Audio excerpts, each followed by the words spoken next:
Hello friends, मैं रवि गुप्ता आप सभी का स्वागत करता हूं आज के लाइव सेशन में। आज हम बात करने वाले हैं साइलेंट हार्ट अटैक के बारे में। कितना खतरनाक है silent heart attack?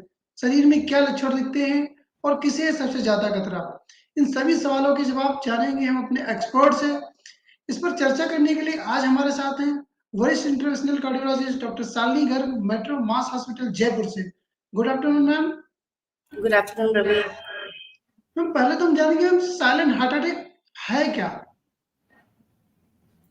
Silent heart attack एक तरीके का सामान्य हार्ट अटैक होता है जिसमें हार्ट अटैक के लक्षण नहीं होते या हल्के लक्षण होते हैं या अमूमन ऐसे लक्षण होते हैं जिन्हें हम हार्ट अटैक से जोड़कर नहीं देखते, जैसे एसिडिटी, डिहाइड्रेशन के लक्षण इत्यादि।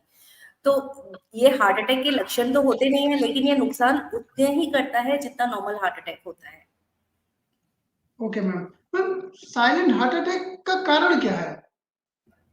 देखिए, साइलेंट हार्ट अटैक के कारण वैसे ही हैं जैसे कि अन्य हार्ट अटैक के कारण होते हैं। जैसे अगर आपको हाई ब्लड प्रेशर है, कोलेस्ट्रॉल है, शुगर की बीमारी है, अगर आप स्मोक करते हैं, अगर आपकी जो लाइफस्टाइल है सीडेंट्री है, मतलब लगातार बैठे रहने वाली जीवन शैली आपकी है, या फिर आप स्मोकिंग बहुत ज्यादा करते हैं, या फिर जो नॉन मॉडिफाइबल रिस्क फैक्टर्स होते हैं जिसको हम परिवर्तन नहीं कर सकते, वो होते हैं उम्र। अगर आपकी उम्र ज्यादा है, अगर अगर आपके फैमिली हिस्ट्री है हार्ट डिजीज की, तो साइलेंट हार्ट अटैक का रिस्क बढ़ जाता है।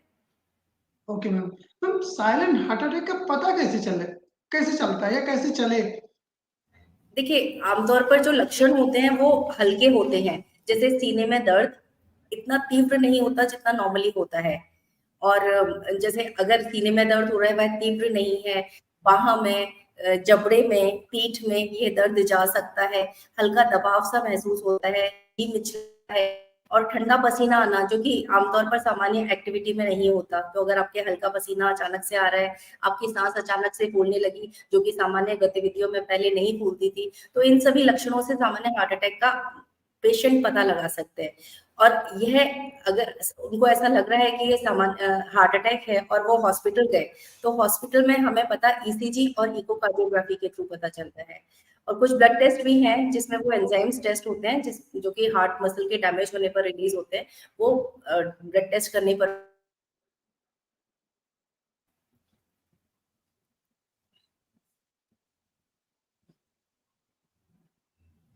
हेलो। हाँ ma'am. Ma'am, silent heart attack अगर आ गया किसी को तो उसके बाद क्या करना चाहिए?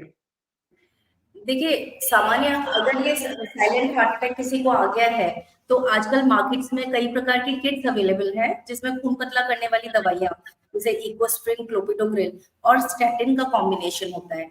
तो नॉर्मली आजकल शहरी लोग तो ये किट्स घर में रखने लग गए हैं। ठीक है, और अगर ये किट के फॉर्म में भी अवेलेबल नहीं है तो आप ये तीनों दवाइयां अलग अलग भी ले सकते हैं। फिर अगर आपको साइलेंट हार्ट अटैक है तो तुरंत आपको अस्पताल में दिखाना चाहिए। वहां पहले आपका ईसीजी होगा। अगर ईसीजी में हार्ट अटैक पता चल रहा है तो फिर आपको यही तीनों दवाइयां दिखाने के लिए दी जाएंगी, और फिर इंजेक्शन खून पतला करने वाला लगेगा। Excuse me। फिर डॉक्टर ओके आपको मैम। एंजियोग्राफी की सलाह देगा ईसीजी को देखते हुए। और एंजियोग्राफी में अगर क्रिटिकल ब्लॉकेज निकलता है तो फिर वो एंजियोप्लास्टी के लिए आपको सजेस्ट करते हैं। Okay ma'am. Ma'am, silent heart attack का सबसे अधिक जोखिम किसे होता है? देखिए, साइलेंट हार्ट अटैक का सबसे अधिक जोखिम डायबिटीज वाले मरीजों को होता है, और फीमेल्स, मतलब औरतों को ज्यादा जोखिम होता है एज कम्पेयर टू मेल्स। अब डायबिटीज वाले मरीजों में यह जोखिम क्यों होता है? क्योंकि डायबिटीज में एक तंत्रिका क्षति होती है जिसे हम न्यूरोपैथी बोलते हैं। उसमें सामान्य तौर पर हाथों में सूनापन, पैरों में सूनापन, नमनेस, तक सीमित नहीं रहती। यह न्यूरोपैथी हार्ट को, आपके ब्लैडर को, आपकी ब्लड वेसल्स को भी अफेक्ट कर सकती है।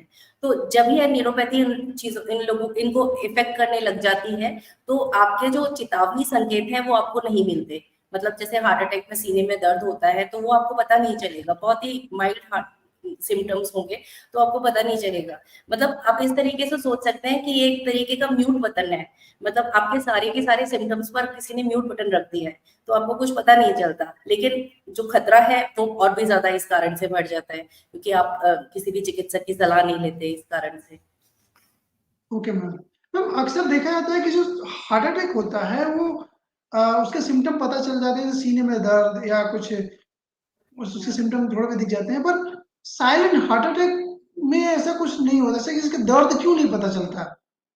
हाँ, यही मैंने बताया ना, क्योंकि दर्द इसलिए नहीं पता चलता है कि दर्द वाली जो नसें हैं, वो इसमें अफ़ेक्ट होती हैं। जैसे ये इसी कारण से डायबिटीज़ में ज़्यादा होता है, क्योंकि डायबिटीज़ इन नसों को अफ़ेक्ट करती है। दर्द वाली जो नसें हैं, दर्द के सेंसेशंस जो ले जाती हैं, वो अफ़ेक्ट होती हैं। या तो ओल्ड एज है पेशेंट को, अगर वो डायबिटिक है, तो इसमें साइलेंट हार्ट अटैक नहीं पता चलता है।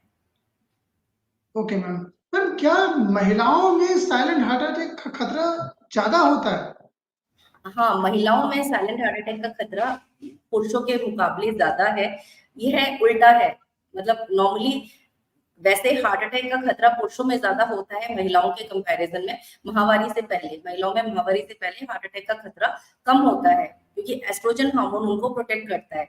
लेकिन साइलेंट हार्ट अटैक का खतरा इसलिए होता है क्योंकि जो उनके सिम्पटम्स होते हैं, जो साइन्स होते हैं, वो पहचानने वाले लक्षण नहीं होते। जैसे उनको जो भी लक्षण हो सकते हैं कि जी मिचला रहा है, उल्टी इत्यादि हो रही है, थकान ज़्यादा हो रही है। तो ये जो सारे के सारे सिम्पटम्स हैं, वो अन्य घरेलू जो काम करती हैं वो, अब उसके कारण भी हो सकता है। तो अक्सर ये सिम्पटम्स कंफ्यूज हो जाते हैं हम लोग इन सिम्पटम्स को रिकॉग्नाइज करने में, क्योंकि हम ये सोचते हैं कि या तो ये घबराहट का दौरा पड़ रहा है उस महिला को, या फिर मेनोपॉज के सिम्पटम्स आ रहे हैं उस महिला को। इवन चिकित्सक भी, जो महिला जनरल फिजिशियन को किसी को भी दिखाती है, गायनेकोलॉजिस्ट को दिखाती है, वो भी इन सिम्पटम्स से कंफ्यूज हो सकते हैं, कि उनको लगता है कि पोस्ट मेनोपॉजल सिम्पटम्स तो नहीं है ये। और खुद महिलाएं भी अपने लक्षणों को नजरअंदाज करती हैं। उनकी स्ट्रेसफुल लाइफ तो काफी होती है, घरेलू गतिविधियों के अलावा बच्चों को भी देखना पड़ता है। और महामारी के बाद, क्योंकि जैसे मैंने बताया कि एस्ट्रोजन हार्मोन कम होता है, तो ये खतरा और भी बढ़ जाता है। Okay ma'am. मैम अक्सर कहा जाता है कि सर्दियों में साइलेंट हार्ट अटैक का अटैक का खतरा बढ़ जाता है। क्यों बढ़ जाता है सर्दियों में? देखिए, सर्दियों में हमारी जो खून की नसें होती हैं, वो कॉन्स्ट्रिक्ट हो जाती हैं, और खून का जो फ्लो होता है वो भी टर्बुलेंट हो जाता है, तो इससे थक्का फॉर्म होने की टेंडेंसी इंक्रीज हो जाती है। और सर्दियों में बॉडी का टेम्परेचर मेंटेन करने के लिए हार्ट को काम भी ज्यादा करना पड़ता है। तो अगर नसों में पहले से ब्लॉकेज है और वो कॉन्स्ट्रिक्ट भी हो रही है, तो ये बिल्कुल फ्लो रोक देंगी हार्ट के लिए। तो इसलिए सर्दियों में हार्ट अटैक का खतरा काफी बढ़ जाता है। Okay ma'am. मैम कि साइलेंट हार्ट अटैक में व्यक्ति की मौत भी हो सकती है? हाँ, साइलेंट हार्ट अटैक में उसी उसका रिस्क उतना ही ज़्यादा है जैसे नॉर्मल हार्ट अटैक का।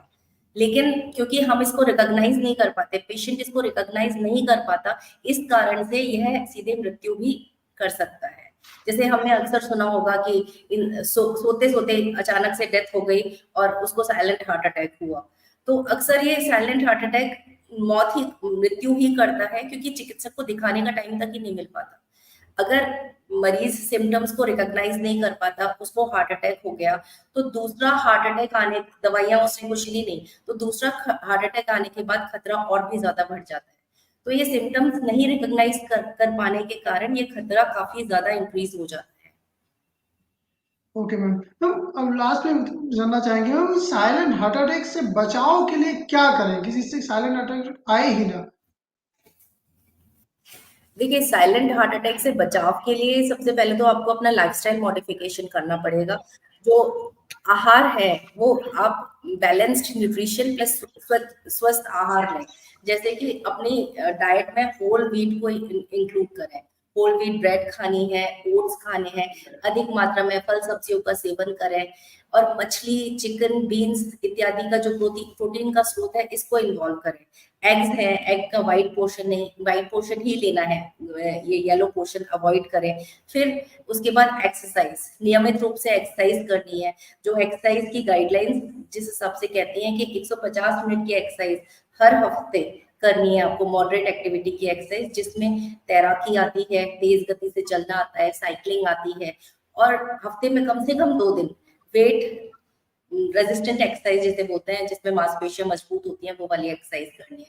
और तीसरा, अपनी बीएमआई को मेंटेन रखें, अपना वजन नहीं बढ़ने दें, नियमित एक्सरसाइज से उसे कंट्रोल में रखें। फिर स्मोकिंग नहीं करें आप, और अल्कोहल भी अगर आप ले रहे हैं तो उसको मॉडरेट अमाउंट में लें।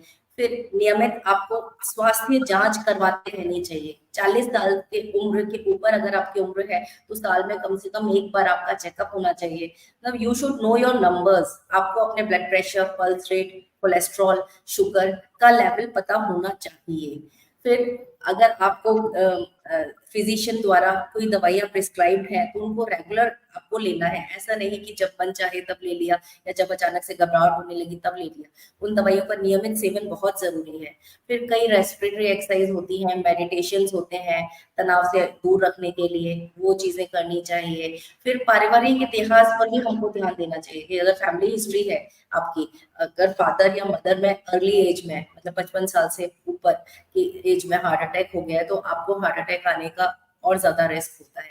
तो इन सब चीजों पर ध्यान देना चाहिए आपको। इससे बचाव हो सकता है फिर साइलेंट हार्ट अटैक से। Okay ma'am, thank you ma'am अपने बिजी शेड्यूल से टाइम निकालने के लिए। आशा करता हूँ आप सभी को आज का लाइव सेशन पसंद आया होगा, आपकी काफ़ी क्वेरीज रिजॉल्व हुई होंगी।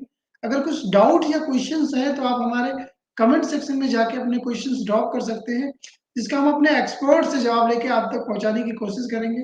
Thank you ma'am. Thank you.